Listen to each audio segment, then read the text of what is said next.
안녕하세요. AI 개론 기계학습을 공부해 보도록 하겠습니다. 자, 그 기계학습이라는 건 그 규칙을 사람이 직접 다 코딩하는 대신에 어떤 패턴을 찾아서 스스로 예측하고 그 규칙을 만드는 접근법이 되겠습니다. 우리는 오늘 기계학습의 정의, 종류, 그리고 대표적인 학습 패러다임, 뭐 지도, 비지도 강화, 그리고 데이터셋의 분할, 그리고 과적합, 일반화 등등을 알아보려고 합니다. 자, 먼저 질문 하나 한번 생각해 볼까요? 그 넷플릭스를 다들 많이들 보시잖아요, 그죠? 물론 뭐 넷플릭스뿐만 아니라 어떤 그런 OTT 종류는 다 마찬가지긴 한데 넷플릭스 추천이 사람마다 다 달라요. 그죠? 그래서 계정도 계정에 프로필을 여러 개 만들고 그 각각의 프로필에서도 넷플릭스 추천 그 항목들은 다 다르게 나옵니다. 왜 그럴까요? 예. 물론 이제 유튜브도 그렇고요. 그죠? 네. 사람마다 본 기록이 다 다르죠. 또 좋아하는 장르도 다르고 보는 시간대도 각각 다 다릅니다. 이런 이렇게 여러 가지의 데이터들 금방 말씀드린 것처럼 시간대라거나 혹은 선호하는 장르 혹은 뭐 기록 이런 것들 이런 데이터들을 바탕으로 해서 시스템은 이 사람이 이 다음에 이런 컨텐츠를 좋아할 거야 라고 예측합니다. 그러니까 이런 예측이 바로 그 기계학습의 핵심이 됩니다. 그렇죠. 유튜브에서 뭐 여러분들 이렇게 쇼츠 같은 거 이런 걸 볼 때도 그렇고 한 번씩은 이렇게 새로운 것들이 나오고 하면서 또 그런 내용에 대해서는 또 이거 물어요. 이거 마음에 드세요? 이런 거 좋아해요? 이렇게 한 번씩 묻죠. 그렇죠? 물론 이런 것들도 다 데이터가 되겠죠. 전통적인 프로그래밍에서는 사람이 규칙을 다 짭니다. 기계학습은 그 데이터를 보고 모델이 스스로 규칙을 학습합니다. 그래서 오늘 우리가 한번 생각해 볼 내용, 학습할 내용에서의 어떤 핵심이랄까요? 그러면 그거는 이제 이런 거죠. AI가 AI 개발에서의 중심. 이런 게 기존에는 어떤 규칙을 작성하는 것. 그래서 이제 데이터 설계 그리고 그것에 대한 평가로 이제 이동했다. 이렇게 얘기해 볼 수 있겠습니다. 자, 그래서요. 네. 일단 오늘 수업을 쭉 하시면서 보실 내용, 아까 앞에서도 잠깐 말씀을 드렸습니다만, 일단 기본적으로는 기계학습의 정의, 그리고 종류를 한번 알아볼 겁니다. 그리고 지도학습, 비지도학습, 또 강화학습 등의 각각의 차이를 한번 구분해 보도록 하죠. 또 훈련, 검증, 테스트 데이터의 역할이 뭐냐, 우리가 이걸 알아야 데이터를 또 만들 수도 있겠죠. 그리고 마지막으로 과적합 그리고 일반화의 차이가 뭔지 그 차이를 어떤 우리가 뭐 성능표 이런 것들도 가지고 판단하고 그래요. 그러면 그걸로 어떤 특정한 이제 전략을 세울 수 있게 이렇게 됩니다. 그래서 그런 내용들도 한번 생각해 보도록 할게요.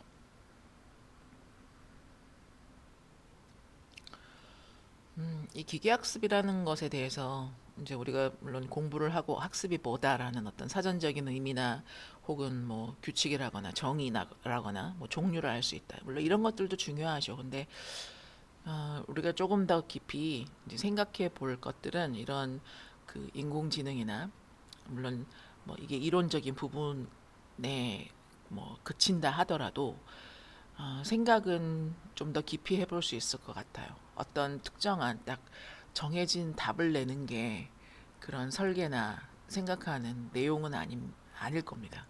그렇죠. 그래서 우리가 이제 그 기계 학습을 시킬 때도 마찬가지인데요.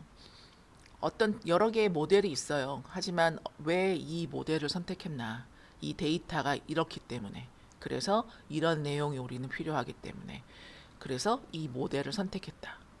네. 이런 부분들을 설명할 수 있어야 우리가 기계학습에 대한 이제 이해를 했다라고 말할 수 있을 것 같습니다.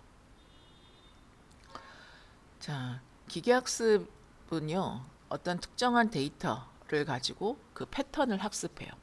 그래서 명시적인 특정한 그 규칙 코딩 이런 거 없이 그 예측하는 성능을 향상시키는 방법이 되겠죠. 그렇죠. 그래서 금방 말씀드린 것들에 제가 얘기했던 게 뭐 데이터, 그리고 또 뭐 모델, 그리고 또 뭐 학습 이런 것들을 이야기를 했습니다. 그러니까 데이터라는 건 말 그대로 어떤 그 값이죠. 관측값. 근데 이 관측값이 그냥 단순한 값이 아니에요. 이 값 자체로 문제를 설명할 수 있는, 네, 그런 내용이 되죠.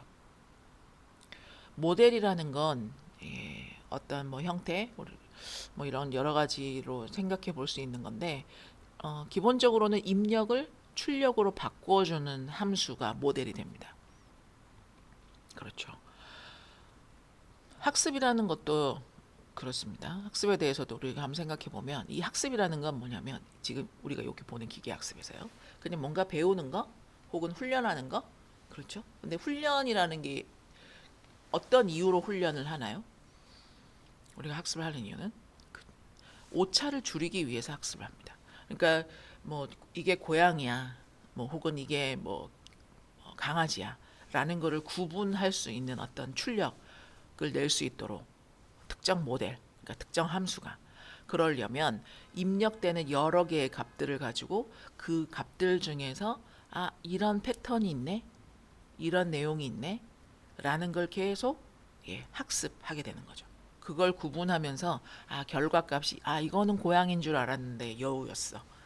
그러니까 이런 형태로 그 구분이 좀 더 그러니까 결과값이 아주 더 점점점 오차를 줄이도록 이렇게 조정하는 과정이 바로 학습이 되겠습니다.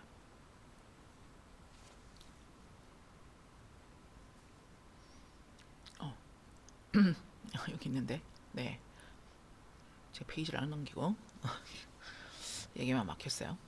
자, 데이터하고 모델 그리고 학습에 대해서 이렇게 금방 한번 말씀을 드려봤어요.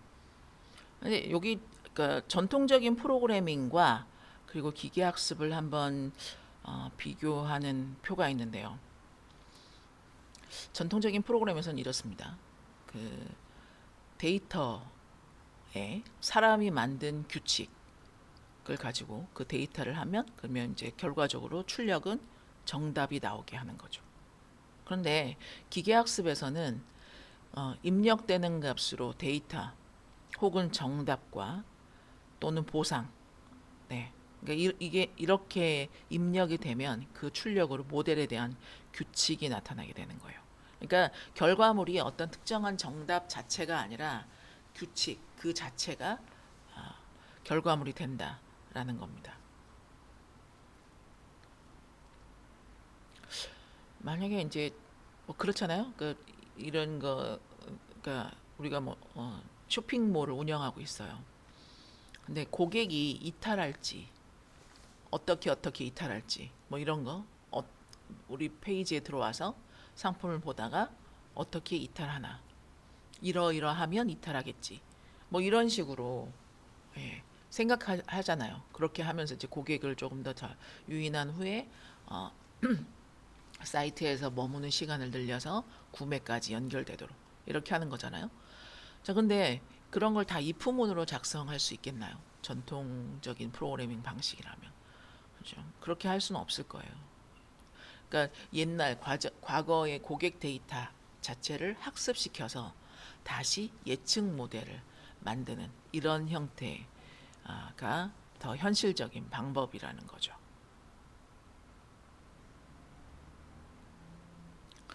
그래서 사실 이 기계학습에서 뭐 전체를 얘기하는 게 금방 말씀드린 이런 부분인데, 그러니까 뭐 잠깐 조금 써보면 먼저 입력이 있는 거죠. 그럼 뭐 여러 가지 데이터들 지금 뭐 오늘 날씨가 어떤가요? 그럼 온도, 그죠? 근데 여기에 공간의 크기 뭐 이런 것들, 그 다음에 뭐 습도 이런 등등에 대한 이런 입력을 받아요. 그리고 나서 이런 입력을 우리는 모델 함수예요. 그래서 F 이렇게 부릅니다. 근데 이 함수에는 가중치가 있습니다. 가중치가 붙어 있어요. 가중치를 가진 이 모델에게 입력 값을 넣어줍니다. 그러면 이 입력에 대한 출력으로 그 결과값으로 어떤 특정한 정답 이런 게 아니라 또 다른 예측값 예측값이 나옵니다. 그러면 이 예측값을 가지고 우리는 그 예측값 모델이 추측한 값이에요. 그러면 이거랑 이제 그 실제적인 값과 비교하겠죠. 이거 이제 실제적인 값이 정답이라면 이 둘 사이에 비교를 합니다. 그러면 이 둘 관계에서 이렇게 그러니까 예측값과 그다음에 실제적인 값 사이에서 손실이 발생해요. 우리 이 손실을 체크할 수 있죠. 로스 값을 알 수 있습니다. 그러니까 예측이 얼마나 틀렸지라는 걸 수치화할 수 있다는 얘기예요.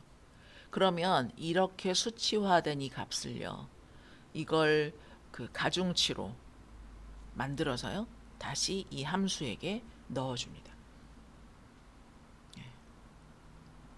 뭐 되게 뭐 복잡하진 않죠? 그러니까 데이터를 넣고 모델이 예측해서 이제 예측하고 예측보다 얼마나 틀렸는지 그러니까 실제 값으로 이제 측정을 해서 실제 값과 비교를 하고 그래서 다시 덜 틀리도록 이 조금씩 고쳐지는 즉 가중치 값을 통해서 조금씩 고쳐지도록 하는 거 이걸 계속 반복하는 거 이게 기계학습의 전부라고 말씀드릴 수 있어요.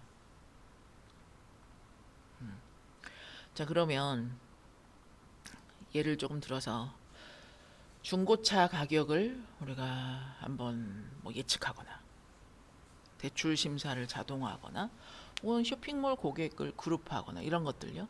우리는 이제 이런 서비스를 해주는 앱, 뭐 프로그램, 뭐 이런 것들이 이제 이미 익숙해져 있습니다. 그렇죠? 그러면 어떤 형태로 이런 것들이 이제 돌아가겠나요? 그렇죠? 그래서 이제 실제 문제를 기계학습을 위한 즉 머신러닝을 위한 문제로 변환을 해볼 수 있다는 거죠. 자 먼저 중고차 가격 예측 이거 한번 볼까요?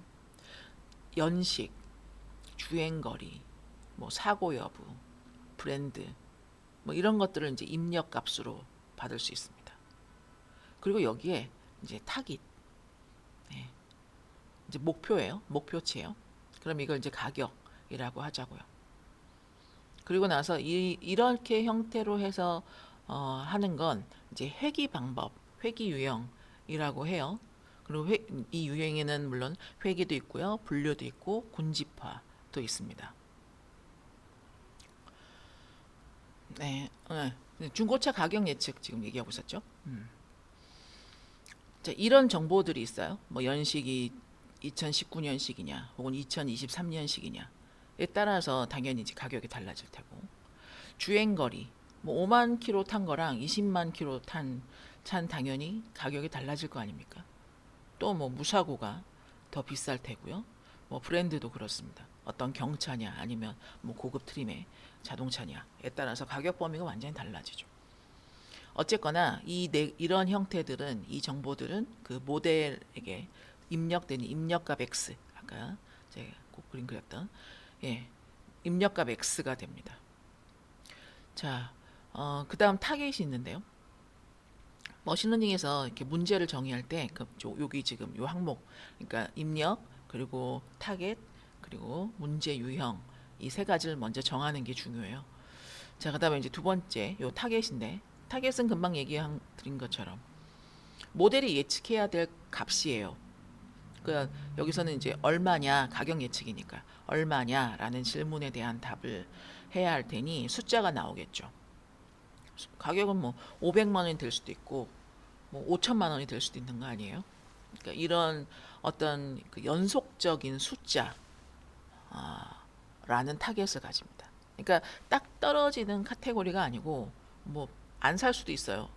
이거는 뭐 폐차할 거예요. 그러니까 뭐 0원에서 물론 뭐 1억 원 될 수 있고 뭐 몇억 원도 될 수 있겠죠. 어디든 나올 수 있다 이 말입니다. 이 얘기는.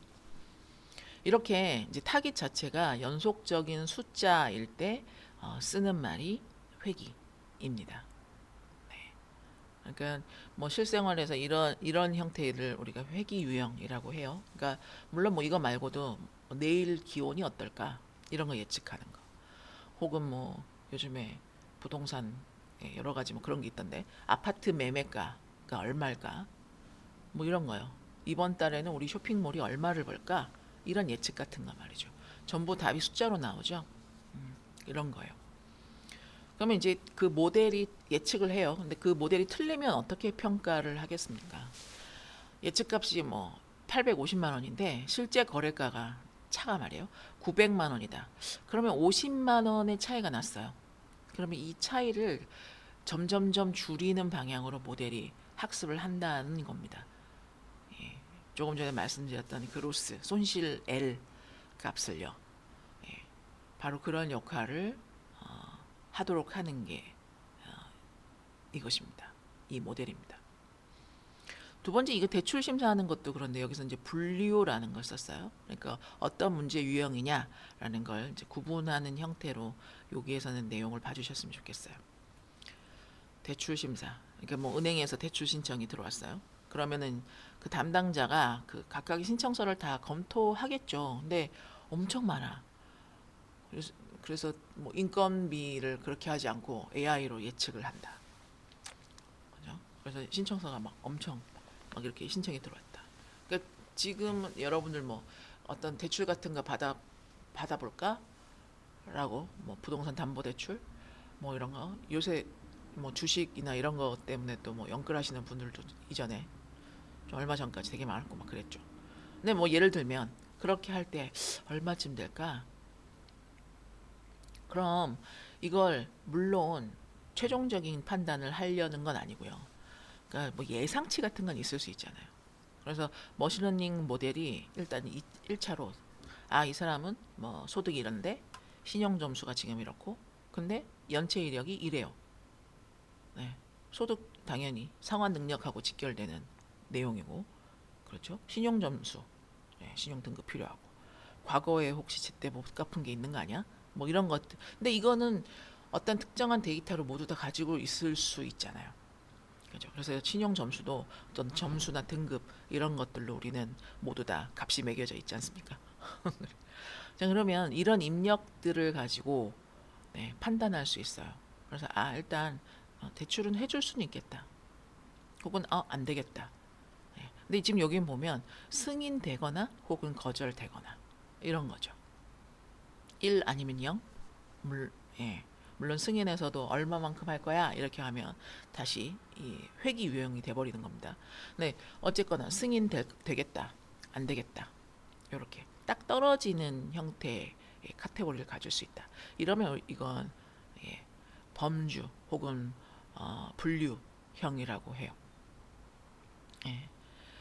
그러면 물론 뭐 이것도 저번 시간에 얘기했던 어떤 스팸 메일이다라고 판단하는 이런 거 있잖아요. 혹은 질병이다 아니다 이런 거 판단하는 거예요. 그리고 또 사인 같은 거 이제 글자 같은 거 손글씨 쓰는 거 있죠. 그런 숫자 인식하는 것도 이렇습니다. 이런 분류 유형에 해당합니다. 회계하고 분류하고 구분되시나요? 똑같은 여기는 이제 신용 이제 심사 대출이고 이쪽에는 자동차인데 뭐 예를 들어서 이 사람의 신용 점수가 몇 점이야? 이렇게 얘기하면 어때요? 숫자를 얘기하는 거죠. 이거는 이제 회기 유형. 이 사람한테 대출 해줘 말어 뭐 이렇게 그러면 분류 이렇게요. 그 답이 숫자 형태냐 아니면 어떤 특정한 카테고리로 나눠지냐로 보면 이 두 개의 모델을 구분할 수 있겠어요. 근데 그렇죠. 물론 이제 모델은 단순하게 이렇게 분류를 하는 건 약간 위험한 부분도 없지 않아. 그리고 고민해 봐야 되는 부분입니다. 그러니까 실제로는 갚을 능력이 있는 사람인데 거절로 예측됐다. 그러면 그 다음 단계는 아예 어떻게 되는지 뭐가 다 이렇게 확인을 해볼 수가 없잖아요. 그렇죠? 그래서 몇 퍼센트를 맞췄는지 그런 정확도 혹은 어떤 종류의 오류가 발생했었나 하는 이런 것들도 따져보는 게 필요합니다. 이제 모델을 우리가 러닝 시킬 땐 그래요. 쇼핑몰도 있네요. 여기 이제 군집화라고 해요. 이제 고객을 이제 군집, 그룹화, 군집으로 만드는 건데, 이제 쇼핑몰을 운영해요. 예를 들어서 이제 그 고객들이 한 10만 명쯤 있다. 와. 그럼 전부 다 똑같이 어떤 마케팅 문자를 보내는 것보다 비슷한 고객끼리 묶어서 그 맞춤 혜택 이런 걸 주는 게 더 효과적이잖아요.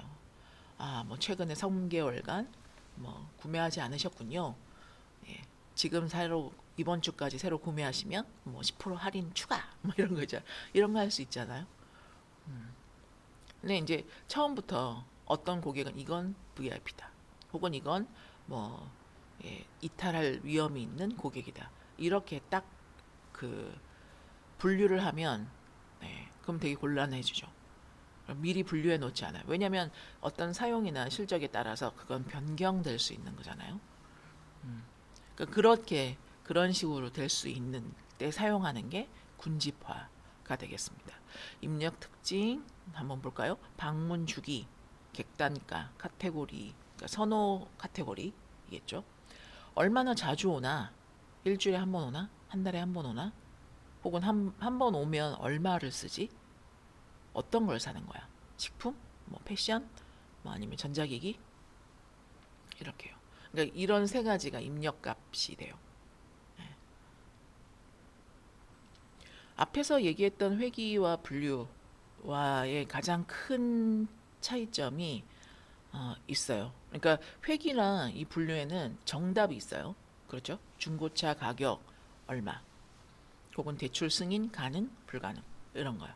그런데 군집하는 정답 자체가 없습니다. 그러니까 몇 개의 그룹으로 나눌까, 뭐 어떤 기준치를 쓸까 이렇게 하는 게 처음에는 알 수 없어요. 그죠? 이 모델한테 우리가 데이터를 계속 주면서 이 고객은 이 고객과 서로 비슷하네. 이렇게 그 패턴을 찾아내게 해야 하는 거죠. 뭐 여러분들께 새벽 배송해주는 그 사이트 있지 않습니까? 거기 보면 어떤 물건 하나를 이렇게 고르면 하나만 딱 골랐을 때 뭐 이런 것 뜨잖아요. 이 물건을 산 고객들은 이것도 샀어요. 이런 형태의 추천 말이죠. 거기에서도 그룹화가 생길 수 있겠죠. 군집화가 생길 수 있겠죠. 당연히. 자, 군집화는 이제 엄밀히 비지도 군집화라고 이렇게 합니다. 그러니까 그 정답이 없다. 예, 그런 말이에요. 정답이 없다. 정답이 없이 얘가 계속 그 스스로 패턴을 찾아야 하는 학습. 이걸 비지도 학습이라고 해요. 그리고 그렇게 하면서 그 중에 비슷한 것끼리 묶는 작업을 군집화 이렇게 얘기를 합니다. 네. 그래서 뭐 고객 조금 전에 얘기했지만 그룹 A, B, C 자주 오고 많이 써요. A 오랜만에 와서 왕창 써요. 뭐 B 자주 와요. 근데 소액만 써요. C 이렇게 나눌 수 있는 거죠. 그럼 그것 자체로 그럼 이 고객이 더 좋냐 안 좋냐 이 문제는 아니에요. 왜냐하면 그 그룹 자체가 덩어리가 또 달라지는 거라 어떤 그 각각의 그룹을 우리가 구분한다는 거에 의미가 있는 것이지 그 해당 그룹이 그죠? 예, 가치가 이렇다 저렇다를 얘기하는 게 아닙니다.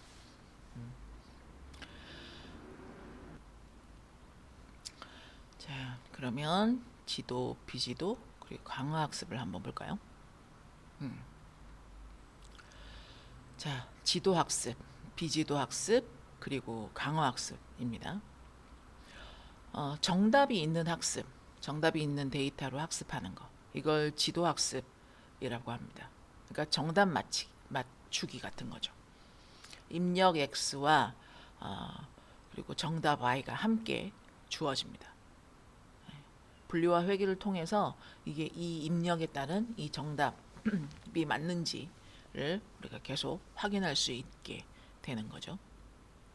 그러니까 여기 예로 스팸 메일을 들었는데 지도학습 자체는 우리가 기본적으로 제일 많이 쓰는 방식이기도 해요. 그러니까 정답이 있으니까 모델이 얼마나 틀렸는지를 직접 계산하기가 쉽겠죠.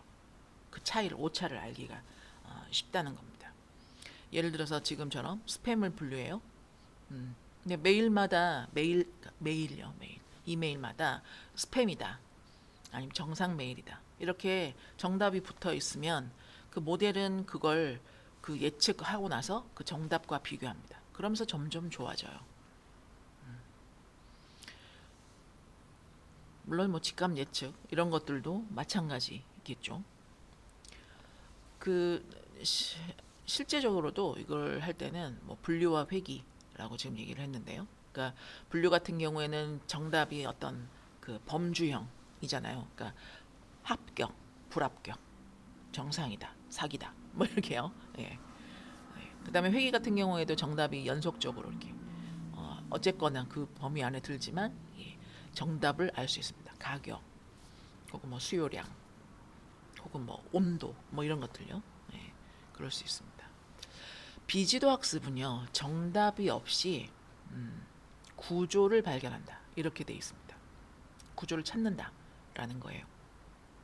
그러니까 숨은 어떤 패턴을 찾는 건데요.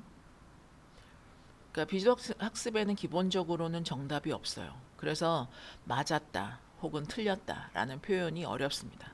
대신에 데이터 내부 구조를 찾습니다. 예를 들어서 고객 데이터를 군집화를 하게 되면 아까 우리 ABC 나눴던 것처럼 고빈도, 뭐 저가, 저빈도, 고가, 혹은 뭐 ABC는 없었지만 할인 민감 뭐 이런 형태로 그룹을 이렇게 나누어서 볼 수 있게 되죠. 그러면 이제 그게 바로 마케팅 전략으로 연결될 수 있잖아요.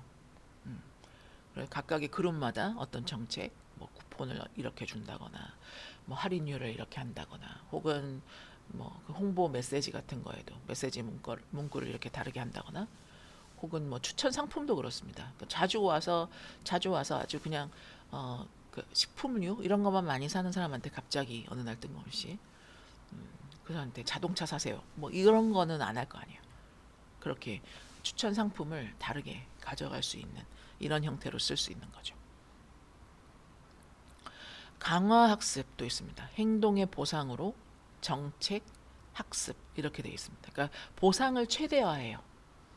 보상을 최대화해 주는 거예요. 시행착오를 했잖아요. 그러면 거기에 대한 보상을 최대화해서 계속 전략을 바꾸게 하는 겁니다. 정답지는 없어요. 강화학습. 네. 정답지는 없고 어떤 행동의 결과를 가지고 그 보상을 받습니다. 예를 들어서 지금 게임 플레이 얘기했는데 게임 AI라고 한번 생각해 볼까요? 매 순간마다 왼쪽으로 이동, 점프, 공격 뭐 이런 것들을 뭐 오른쪽으로 이동, 뭐 두 번 점프, 공격 이런 어떤 특정한 행동을 선택하게 되잖아요. 근데 그런 선택을 하고 난 걸로 점수를 얻고 혹은 잘못해서 죽거나 뭐 라이프가 줄거나 HP가 줄거나 혹은 페널티를 받거나 뭐 이럴 수 있잖아요. 그래서요 이건 이제 당장 어떤 점수기보다 그러니까 전체적으로 누적되는 보상을 최대화하기 위한 전략을 학습하는 거예요. 그래서 강화학습은 어떤 단기적인 선택보다 장기적인 의사결정에 좀 더 강한 모델이 되겠습니다. 네, 사실 뭐 그 이렇게 되어 있는 것도 같은 데이터라 하더라도 어, 이제 문제 자체를 어떻게 정의하느냐에 따라서 당연하지만 패러다임이 달라질 수 있겠습니다. 그렇죠? 네, 뭐 여기에 네, 예, 여기 요런 거 한번 볼까요? 학생 성적을 한번 예측하는 것도 그래요. 그러니까 학생 데이터가 있다고 쳐요. 학생 데이터가 있는데 그걸로 그 어떤 지도 학습이라고 하면 성적 구간 같은 거 이런 거 예측하는 거죠. A, B, C 성적 구간 이렇게 출력으로 기말 성적 구간 이렇게 할 수 있습니다. 비지도 학습을 하게 되면 어떤 걸 얻어낼 수 있나요? 이제 학생이 학습 시간, 퀴즈 제시도 횟수, 과제 제출 시간 이런 걸 입력으로 받아서요. 아, 이 사람 성실하네. 혹은 벼락치기네. 갑자기 네? 네. 정답이라는 건 없다고 했어요. 그 비주얼 학습에서는 그러니까 패턴을 찾는 거죠. 네. 그렇게 할 수 있겠고 강화학습 같은 경우에는 어떻습니까? 강화학습에서는 여기 보면 학습 앱 보상을 설계한다. 문제 추천 난이도를 조절하는 행동에 따라서 보상을 주는 거예요. 성공했다. 학습 지속. 그래서 학습 시간을 지속하게 더 만들 수 있다. 뭐 이렇게요. 장기적으로 학습 효과를 높일 수 있는 이런 방법이죠. 예. 그러니까 이 학생이 이 문제를 풀었네. 그럼 요거보다 조금 어렵게 한번 해볼까? 이렇게 다음 문제의 어떤 난이도를 조절해 주는 거예요. 그러면 그런 행동을 선택함으로써 그 결과로 이 학생이 어, 흥미를 가지고 풀었어요. 그러면 당연히 이탈률은 감소할 테고 정답률은 높아질 수 있고 그것으로 인해서 학습 시간이 증대되면서 결국 최종적으로 장기적으로 봤을 때는 성적이 좋아지겠죠. 그래서 어떤 특정하게 그냥 정답 끝 이렇게 하는 게 아니라 그 행동과 행동에 대한 보상을 루프로 계속 반복하는 형태로 해서 강화 학습을 할 수도 있습니다. 그렇죠? 그러니까 이 세 가지의 형태로 동일한 어떤 데이터, 학습 데이터, 학생 데이터라고 한다 하더라도 그렇죠? 요 각각에 대한 내용들은 이렇게 적용이 다를 수 있겠다. 표로 한번 보면서 대표 질문 이런 거 한번 볼까요? 지도학습, 비지도학습, 강화학습 얘기를 지금 계속하고 있는데요. 정답 레이블이 있는 데이터로 학습하는 게 지도학습. 그렇죠. 비지도학습은 정답 없어요. 데이터 안에서 패턴을 스스로 찾아요. 그렇죠. 그래서 앞에 우리 고객 이제 군집화 하는 거요. 이게 그런 게 여기에 해당하죠. 강화학습은 완전 결이 다릅니다. 지도, 비지도와는. 그러니까 어떤 정답 데이터 자체를 가지고 뭐 이렇게 얘기하는 게 아니라 행동에 따른 그 결과로 또 행동, 결과, 보상 이걸 계속 반복으로 학습하게 해요. 게임 AI 얘기를 했었는데 물론 거기에 로봇 제어하는 것도 마찬가지고요. 이런 강화학습이라고 얘기하는 거죠. 알파고도 마찬가지. 이런 강화학습이 대표적으로 적용된 경우입니다. 지도학습 같은 경우에는 대표적인 알고리즘으로 선형회귀나 로지스틱 회귀 혹은 트리 구조 이런 걸 써요. 그래서 우리 앞에 뭐 중고차 가격 예측하는 거 혹은 대출 심사 뭐 이런 거 얘기했죠. 여기 해당해. 비지도 학습 같은 경우에는 네 그렇죠. 일단은 그 정답은 없다고 했어요. 패턴을 찾는 거. 패턴과 어떤 구조를 발견하는 거, 비슷한 것끼리 묶거나 데이터의 핵심 구조를 파악하거나 이렇게요. K-민스가 이게 군집화하는 거고 PCA가 차원 축소한 알고리즘인데요. 네, 뭐 이제 이런 알고리즘. 그래서 어떤 그룹이 있나, 어떤 정답이 있는 게 아니라 그 구조를 탐색하는 그런 형태에 쓰는 게 비지도 학습이다.